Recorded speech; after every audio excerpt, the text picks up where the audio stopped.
Boker Tov, nous sommes le 10 juillet 2017, le 16 Tammuz 5777. Daniel Haïk au micro, David Amara à la technique. Heureux de vous retrouver pour cette heure d'actualité sur studioqualita.com. Une heure d'actualité qui sera placée, on peut le dire ce matin en partie au moins, sous le signe de l'Alia, puisque l'on attend cet après-midi à l'aéroport Ben Gurion un vol spécial de 200 Olim Hadashim de France qui vont faire donc aujourd'hui leur Alia, qui seront accueillis très chaleureusement, on peut le dire, au sens propre et au sens figuré, donc à l'aéroport Ben Gurion, par des personnalités israéliennes, par le président de l'agence juive, la ministre de l'intégration et par d'autres responsables, bien entendu, par leurs familles déjà installées en Israël.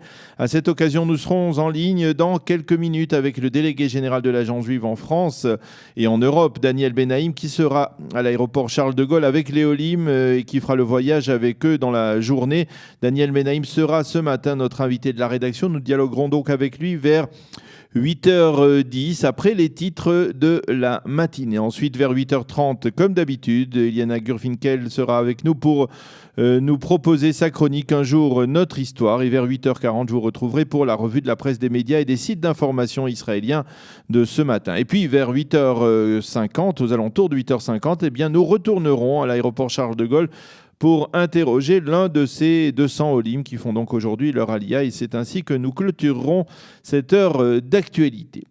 Comme promis, tout de suite, les titres de l'actualité en Israël. On a appris hier soir le retour en Israël dès demain de l'émissaire américain du président Donald Trump, Jason Greenblatt. Selon les sources israéliennes, Greenblatt devrait être reçu mercredi par le Premier ministre Binyamin Netanyahou à Jérusalem et également par le président de l'autorité palestinienne Mahmoud Abbas à Ramallah. On ne connaît pas véritablement l'objectif, en tout cas pas pour l'instant, de cette nouvelle visite du proche conseiller du président Trump, mais celle-ci s'inscrirait dans les efforts entrepris par l'administration américaine pour réenclencher le processus de paix israélo-palestinien.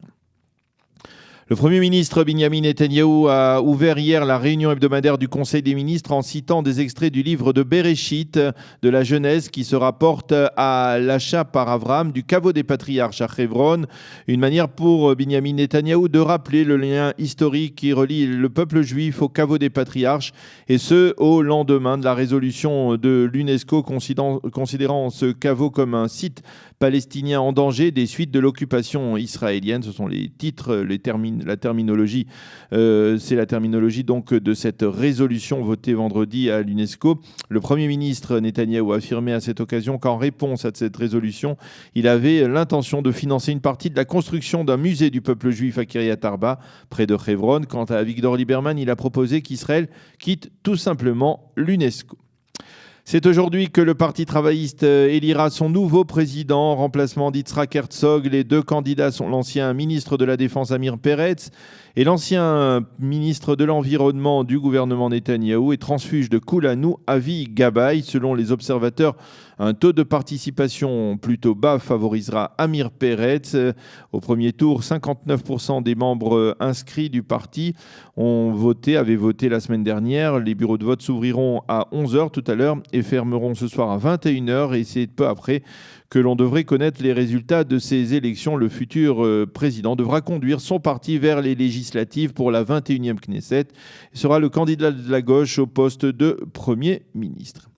Et puis, comme je vous le disais, de notre point de vue au moins, eh bien, c'est l'information du jour. Quelques 200 Olim de France feront aujourd'hui leur Alia. Ils arriveront cet après-midi à l'aéroport Ben Gurion, seront accueillis par le président de l'agence juive, la ministre de l'intégration et par leur famille en Israël au cours d'une cérémonie qui est toujours particulièrement émouvante. Et bien entendu, on leur souhaite bonne chance. Nous serons en ligne avec Daniel Benaïm, donc dans quelques instants, qui nous fera partager leurs dernières heures, si l'on peut dire, sur le sol français avant de faire leur Alia. On peut dire que ces Olim arriveront dans un état d'Israël sous la canicule, ce qui ne devrait pas leur changer beaucoup par rapport à la France, puisque la France aussi est sous une chape de plomb de ce point de vue-là, avec un temps très chaud aujourd'hui, très chaud et sec sur l'ensemble du territoire israélien, des températures particulièrement élevées, puisqu'il fera 34 degrés à Jérusalem aujourd'hui, 32 à Tel Aviv, avec un ressenti de près de 38 degrés et 44 degrés à Eilat. On se retrouve donc, comme promis, dans quelques instants